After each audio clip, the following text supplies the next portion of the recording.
o Moser abriu mão de ganhar o jogo, né, Edu? Ele claramente veio pro primeiro tempo com medo do Red Bull Bragantino, que vinha de uma derrota em casa, né, pro Santo André. Então, é inadmissível, na situação que está o Guarani, com 4 pontos ganhos em 18 disputados, tá chegando perto aí de 20%, tá com 22, 23% de aproveitamento. Quer dizer, se hoje nós completamos exatamente metade da competição na fase de classificação. São 12 rodadas, hoje o Guarani disputou a sexta. Se for essa aí a média até o final, o Guarani cai com 8 pontos, porque ganhou 4 até agora. E numa situação dessa, se chega a 7, embola tudo, estaria na zona de classificação, né? Porque o Mirassol só empatou lá em Sorocaba. Então, um campeonato muito justo, né?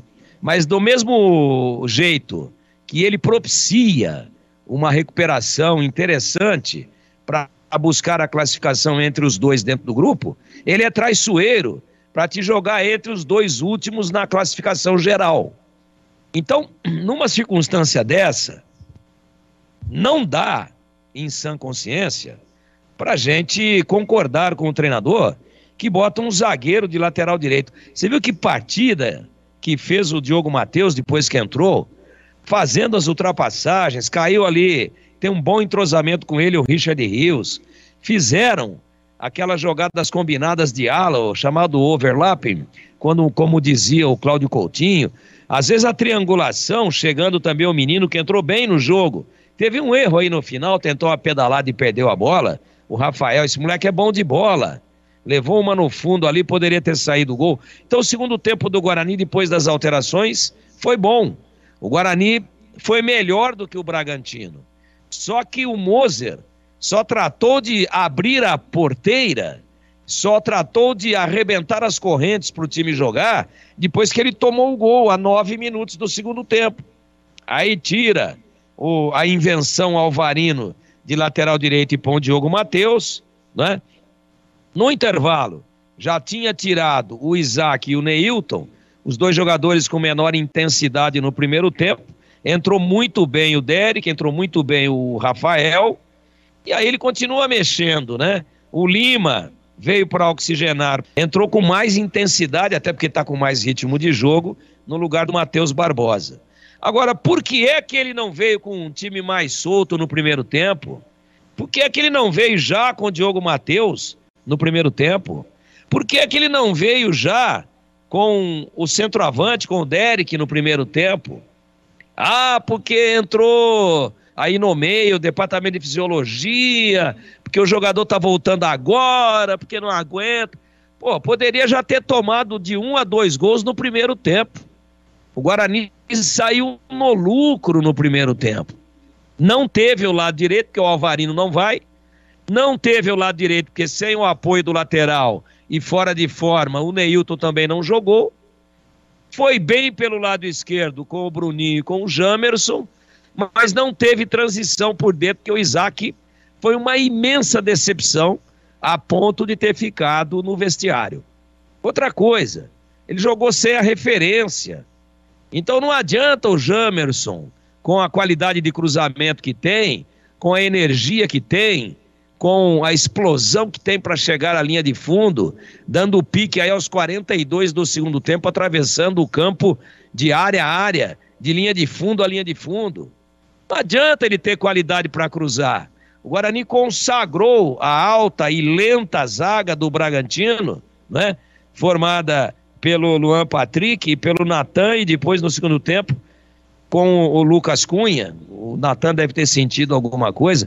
Pô, cabecearam 369 bolas, se é que eu não vi alguma aqui. Por quê? Porque ninguém vai para o choque. Ele inventou o Isaac de falso 9 no primeiro tempo. Então ele perdeu um possível organizador, ele perdeu um potencial homem de transição meio-campo-ataque e não ganhou um centroavante que não é a do cara. O Isaac é quarto homem de meio-campo. Ah, Tigrão, mas vocês estão batendo no Moser, mas ele não teve o Giovanni Augusto. Tudo bem, e se o Giovanni Augusto quebrar a perna? Deus me livre. E se o Giovanni Augusto tiver um problema no joelho? E se o Giovanni Augusto for negociado? Então o Guarani é só o Giovanni Augusto? E hoje nem no banco ele foi ainda. Quem sabe na quarta-feira tem a condição de jogo, mas daí entra como entrou o Isaac hoje. Morto, né? Sem ritmo, fora de forma, tá dando voltinha no gramado. E o Moser não consegue encontrar soluções. E hoje, clarissimamente, ele preocupadíssimo com o Red Bull, que hoje é um time comum. Bragantino tem esse Arthur aí, que é um jogador de muita habilidade, de muita objetividade, um jogador perigoso, habilidoso, que finaliza bem. Né? Para mim, o gol foi dele, mas a súmula equivocadamente acabou dando o gol para o Bruninho, para o número 17. Mas o Arthur é um jogador perigoso. No demais, o Bragantino é um time comum. Você jogando em casa aí, com um público total de 5.535 torcedores, você tem que ir para cima. Você tem que subir as linhas e dizer pro Red Bull Bragantino assim, ó, aqui é brinco de ouro. Aqui não, compadre, aqui é campeão brasileiro. Aqui é campeão da Taça de Prata. Aqui é vice-campeão brasileiro em 86. Aqui é vice-campeão paulista em 88. Aqui já cedeu uma seleção brasileira inteira pelas suas categorias de base. Aqui tem camisa. Agora o cara entra, olha lá pro Casinha. Caixinha. Caixinha, eu tô com medo. Caixinha, pô, perdão. Olha pro Caixinha e fala assim, o Caixinha. Ô, beleza aí, boa sorte aí, tá? Parabéns aí pelo trabalho. Aquela falsidade, né? Treinador fica um querendo que o outro morra esturricado durante o jogo, mas antes do jogo se abraça e tal.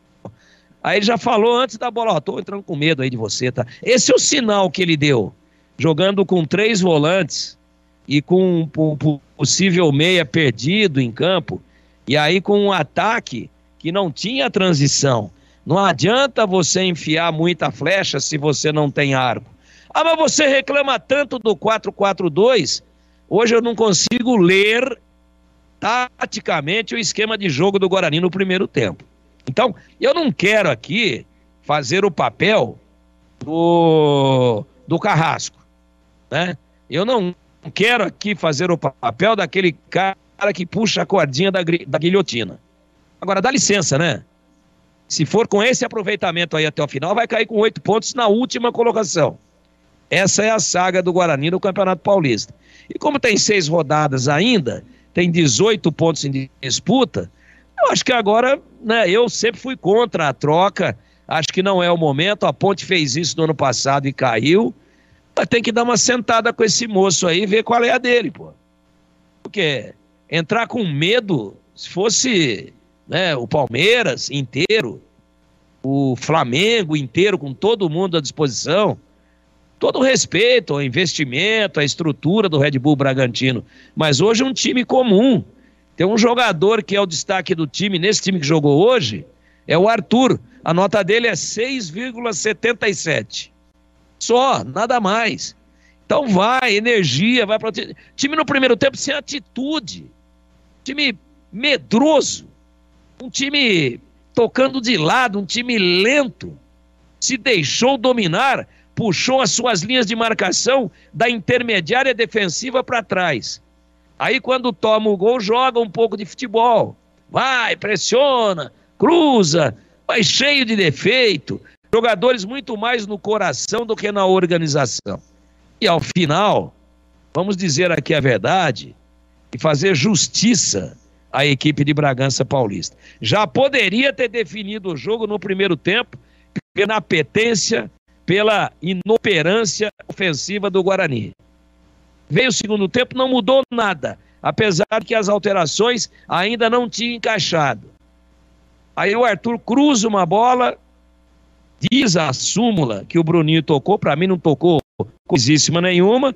O Tony, que foi muito bem no primeiro tempo, tem um tempo de reação retardado, tem a explosão retardada e acaba tomando o gol. E aí o Guarani começa a trocar, mexer, aí sobe as linhas. Não, agora eu vou pôr lateral. Vocês viram que partida que acabou fazendo no segundo tempo o Richard Rios? Porque ele teve com quem trabalhar do lado direito, com um cara ofensivo, um cara bom de bola, que é o Diogo Matheus. E estava no banco. Ele vem com um zagueiro pelo lado direito, com medo do sei lá de quê. Não sei se ele imaginou que era o Bragantino do Vanderlei Luxemburgo, campeão paulista de 90.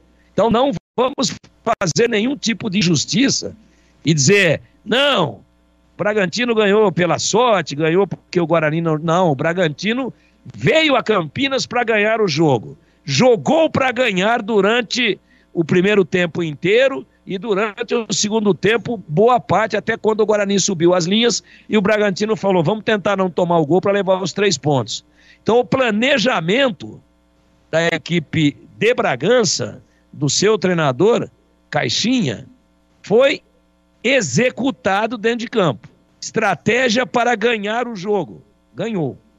E a estratégia do Guarani, medrosa do seu treinador no primeiro tempo, esperou tomar o gol para tomar atitude. Ora, se você tem 90 minutos, mais acréscimos, para ganhar o jogo dentro de casa, use os 90 desde o primeiro minuto do primeiro tempo.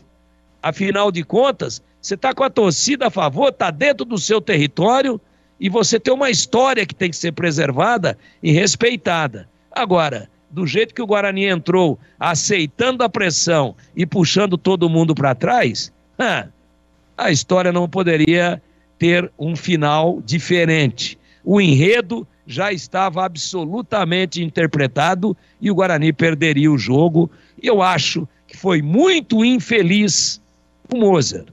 E os seus comandados, agora no vestiário, ficam um olhando para a cara do outro e perguntando o seguinte, o que é que nós vamos fazer? Para mim, justo o placar, se é que existe justiça no futebol, ganhou o time que jogou para ganhar e perdeu o time que não tinha apetite para vencer. Edu Pinheiro.